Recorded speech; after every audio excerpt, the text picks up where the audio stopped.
Welcome student, I am Sarita Bhardwaj. Today we continue the fourth unit chemical bonding from 11th class. Student, today our topic is the bond movement. Bond movement को हम denote करते हैं letter से mu से, that is the mu. Bond movement mathematically हमारे पास किसके equal आती है, mu is equal to Q into D. यहाँ पर जो क्यू है student, that is the positive और negative charge, any of the charge must be there. D हमारे पास क्या है, distance of separation between the positive and negative charge. It mean student हम यहाँ से म्यू को क्या कर सकते हैं, डिफाइन कर सकते हैं, मीन्स बॉन्ड मूवमेंट को डिफाइन कर सकते हैं.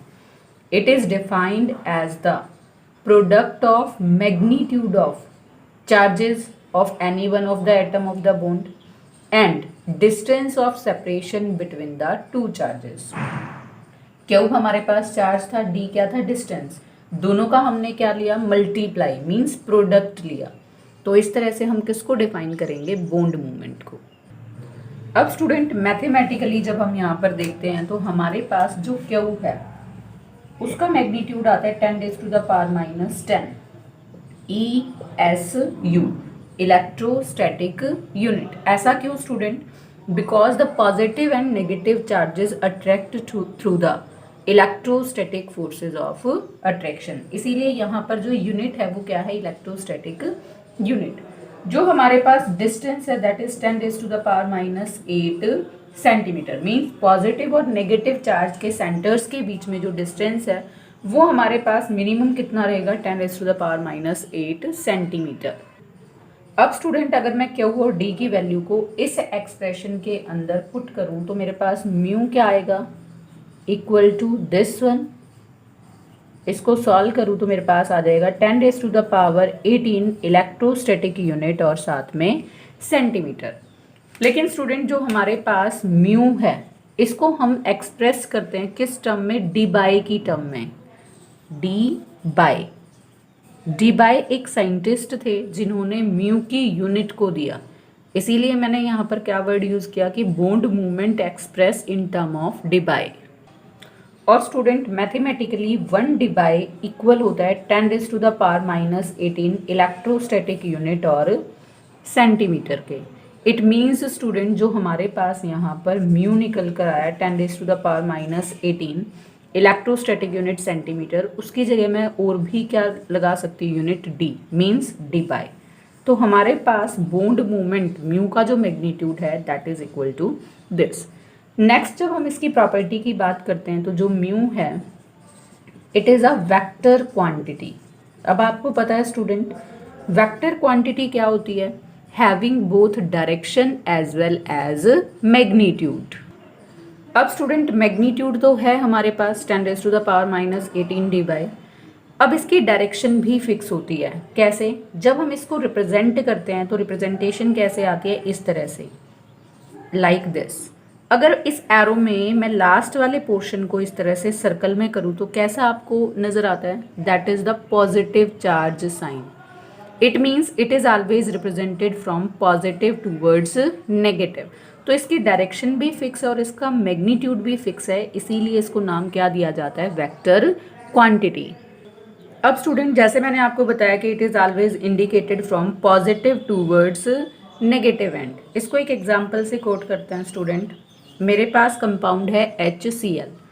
As chlorine is more electronegative than the hydrogen.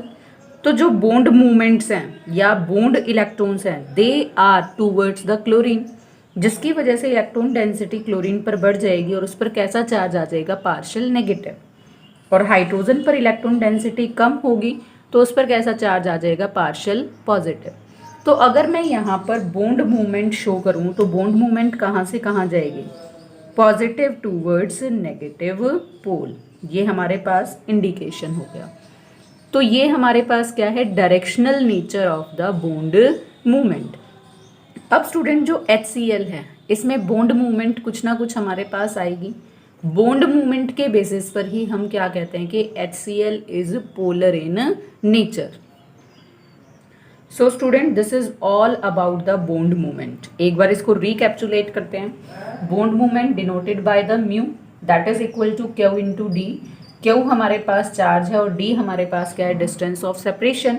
तो by using that expression we define the bond moment as the product means multiply of magnitude of charge of any one of atom of the bond means positive atom या फिर negative, and distance of separation between the two charge centre.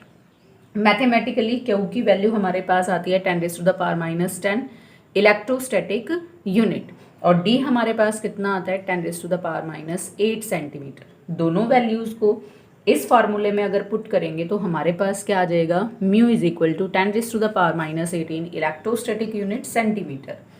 अब मैंने आपको बताया कि mu को generally express करते हैं किस टर्म में, डिबाई की टर्म में। तो 1 डिबाई की वैल्यू इक्वल होती है 10⁻⁻18 इलेक्ट्रोस्टैटिक यूनिट सेंटीमीटर। तो it means mu is equal to this one. जो हमारे पास बॉन्ड मूवमेंट होता है वो एक वेक्टर क्वांटिटी होती है। वेक्टर क्वांटिटी मीन्स डायरेक्शन भी होगी और मैग्नीट्यूड भी।